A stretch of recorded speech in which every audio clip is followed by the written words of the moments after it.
Welcome to our channel. Today we how to withdraw a Nestaware payment using Google Payments detailed guide step by step clearly. To withdraw a Nestaware payment using Google Payments, first, open your web browser.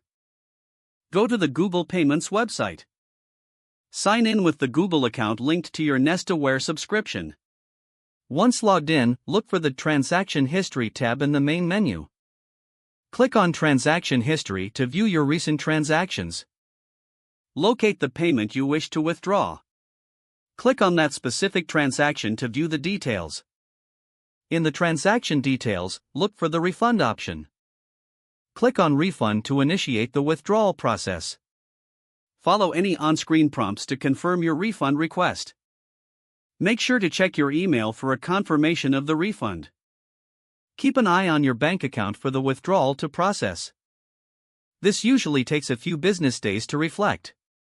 If you encounter any issues, consider visiting the Google Payments support page. This will provide additional assistance if needed. Your Nestaware payment withdrawal is now complete. If the page does not load, refresh the browser or try again in a private or incognito window. Make sure you are using the correct email address, then retype it carefully to avoid small typos. If your password is not accepted, use the reset option and create a new strong password you can remember. Check your spam folder for verification or security emails, then complete any requested confirmation steps. Enable two-factor authentication if available to improve account security and reduce unauthorized access risk.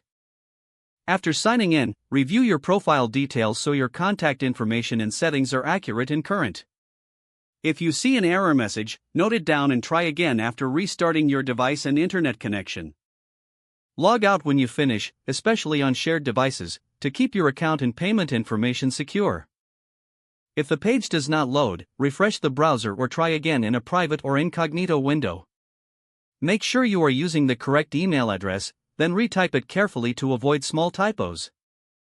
If your password is not accepted, check your spam folder for verification or security emails, then complete any requested confirmation steps.